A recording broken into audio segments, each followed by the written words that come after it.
Imagine living in a world where the air is thick with smoke and toxic fumes, all because of celebrations that are meant to bring joy.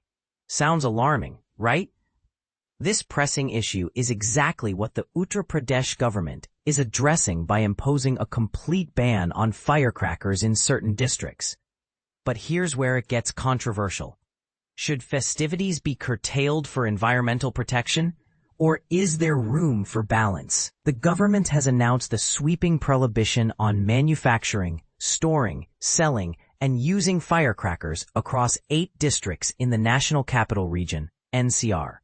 These include Meerut, Ghaziabad, Gautam Budh Nagar, Bulandshahr, Hapur, Bagpat, Shamli, and Muzaffarnagar. The timing couldn't be more strategic, as this decision comes just ahead of major festivals like Dussehra and Diwali, when firecracker usage traditionally spikes. This move aligns with a Supreme Court directive aimed at reducing pollution levels during the festive season. Now let's talk about enforcement. If you're thinking, what happens if someone violates this rule? Well, the consequences are serious. Under Section 15 of the Environment Protection Act, 1986, offenders could face imprisonment for up to 5 years, a hefty fine of rupees 1 lakh, or both. And here's something even stricter. Repeat offenders will incur an additional daily penalty of rupees $5,000 until they comply. Section 15 empowers authorities to take decisive action to safeguard the environment, reinforcing how critical this matter is. So, why exactly is the government taking such a firm stance? 2 words: air pollution and public health. Every year, the festive season brings with it a surge in smog and particulate matter, largely due to firecrackers. This not only degrades air quality, but also poses severe risks to respiratory health, especially among children and the elderly. By implementing this ban, the state aims to protect its citizens while keeping pollution under control. Speaking of environmental laws, did you know that the Environment Protection Act, 1986, was born out of one of India's darkest industrial disasters, the Bhopal gas tragedy? This landmark legislation underscores the urgent need to protect both the environment and public health. It was enacted under Article 253 of the Indian Constitution, which allows Parliament to create laws fulfilling international commitments. In fact, this act was inspired by global discussions held at the 1972 Stockholm Conference, emphasizing India's dedication to sustainable development. But wait, there's more happening in Uttar Pradesh beyond the firecracker ban. Have you heard about the AI-powered UP Skill Gap Dashboard? Launched by the Uttar Pradesh Skill Development Mission, UPSDM, this innovative tool uses artificial intelligence to revolutionize skill development across the state.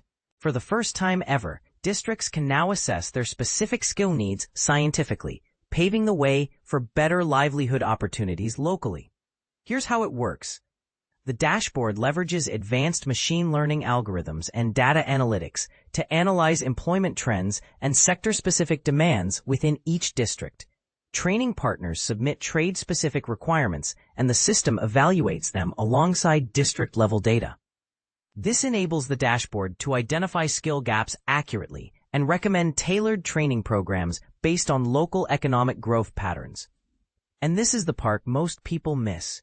The dashboard doesn't stop at identifying gaps. It actively involves industries as training partners. Over 45 industries are already collaborating to provide industry-specific training, ensuring candidates acquire skills that match market demands. Moreover, the system evaluates training partners based on their past performance in placing trained individuals into jobs, prioritizing high-quality providers. Another exciting feature? Real-time insights powered by AI. The dashboard scrapes live data and conducts primary research to project sector-wise training targets. Whether it's mapping top industries, identifying key job roles, or highlighting skill shortages, the tool ensures that information remains accurate and actionable. Plus, it integrates with a chatbot powered by a large language model to offer interactive support, guiding users through queries related in training and employment. This initiative has far-reaching benefits. First, it enhances employability by aligning training programs with local job markets, thereby reducing attrition rates caused by workers migrating elsewhere for work. Second, it supports district-level skill development, making sure no region is left behind in the race toward progress. As we wrap up, here's a thought-provoking question. Do you think technology-driven solutions like the Upskill Gap Dashboard can truly bridge the gap between education and employment? Or do traditional methods still hold value? Share your thoughts in the comments below. We'd love to hear your perspective.